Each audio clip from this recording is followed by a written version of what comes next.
नमस्ते स्टूडेंट्स। आज हम राम लक्ष्मण परशुराम संवाद का दूसरा पद पढ़ेंगे। जो छात्र पहले पद को नहीं जान पाए हैं वो इसके लिए पहले वीडियो देख सकते हैं, जिसका लिंक डिस्क्रिप्शन बॉक्स में दिया गया है। तो हम शुरू करते हैं अपना पाठ। लखन कहा हंसी हमरे जाना। हंसी मतलब हंसते हुए। लखन कहा, लक्ष्मण ने हंसते हुए कहा, हमरे जाना, हमारे लिए तो।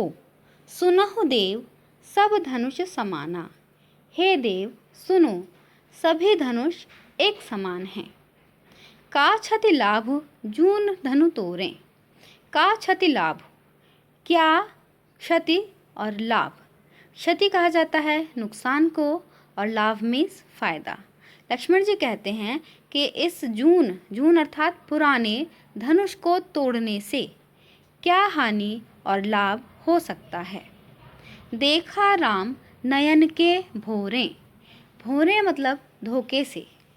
राम ने जिसको नया समझकर नए के धोखे से ही देखा था। भोरे शब्द का अर्थ है धोखे से।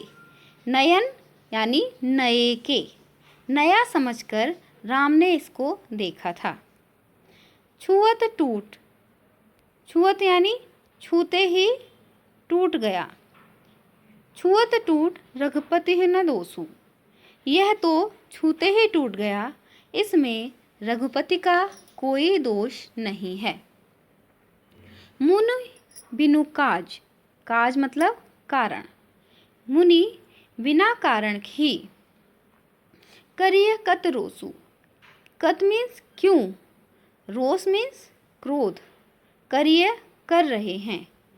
लक्ष्मण जी कहते हैं कि यह धनुष तो राम के छूते ही टूट गया, इसमें उनका कोई दोष नहीं है। हे मुनि, आप क्यों बिना मतलब ही क्रोध कर रहे हैं। बोले चितय परसु की ओरा। अब यहाँ से बच्चों हमारा परशुराम जी का डायलॉग आ जाता है। बोले, कौन बोले? परशुराम जी। कैसे? चितय परसु की ओरा। चितय मीन्स देखते हुए। चितय का अर्थ होता है देखते हुए। ठीक है। बोले चितय, देखते हुए बोले। परसु की ओरा यानी कि फरसे की ओर। परशुराम जी अपने फरसे की ओर देखते हुए बोले। रे सठ।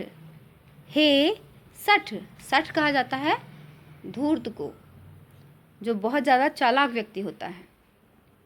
रे सठ सुने ही सुभाव न मूरा। हे धूर्त, तूने सुने ही नहीं सुना है। सुभाव यानी स्वभाव, मूरा मतलब मेरा। हे धूर्त, तूने मेरे स्वभाव के विषय में नहीं सुना है। बालक बोली। बोली का अर्थ है समझकर। बालक बोली, बालक समझकर। बधो नहीं तो ही। बधो यानी मारना, वध करना यानी मारना। बधों, वध नहीं कर रहा हूँ, तो ही यानी तेरा।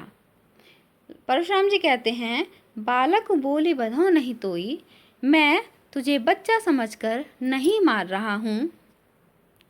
केवल मुनि जड़ जानहि मोही।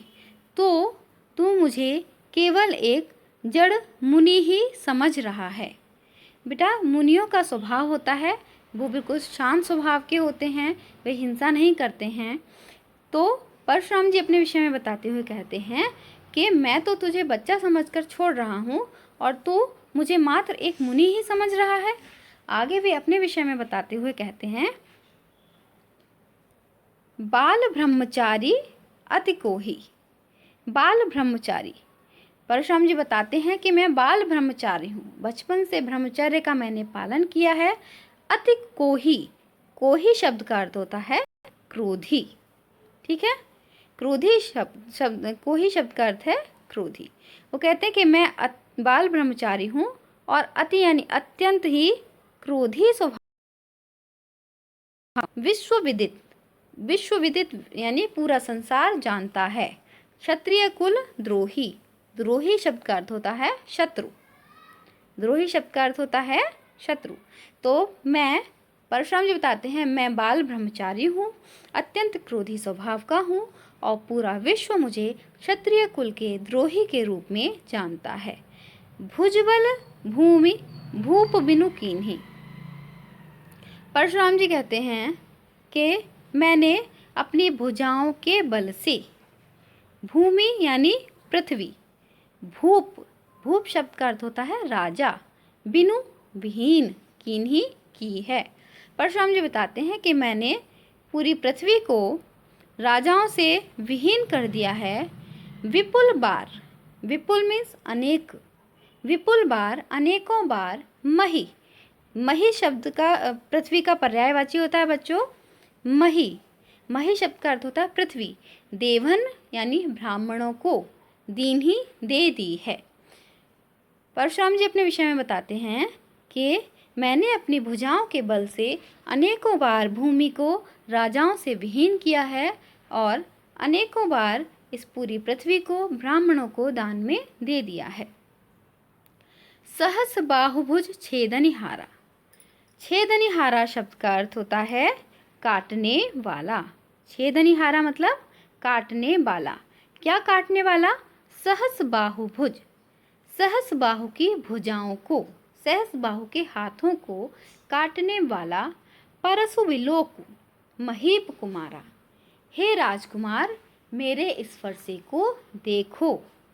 महीप शब्द का अर्थ होता है बच्चों राजा, और महीप कुमार अर्थात राजा का पुत्र यानी कि राजकुमार। तो परशुराम जी कहते हैं कि हे राजकुमार मेरे इस फरसे को देखो जो सहस्बाहु की भुजाओं को काटने वाला है। अब इससे आगे का दोहा हम पढ़ेंगे। माँ तु पितहि जनि सोच बस, करसे महिष किशोर, गर्भन के अर्भक दलन, परसु मोर अति घोर। माँ तु पितहि जनि सोच बस, जनि का अर्थ है क्यों। तो क्यों अपने माता और पिता को सोच बस चिंता युक्त, करसी यानी करता है, महिष किशोर, फिर से ये महिष भी एक राजा का ही पर्यायवाची होता है, तो महिष किशोर यानी राजा के बेटे राजकुमार। हे राजपुत्र तो क्यों अपने माता पिता को सोचवश करता है, चिंता में डालना चाहता है।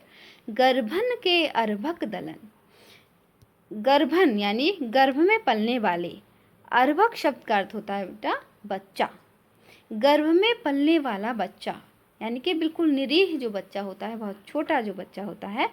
गर्भन के अर्भक दलन, परसु मोर अति घोर, मेरा ये जो फरसा है, परसु अर्थात फरसा, घोर यानी अत्यंत निर्दय है।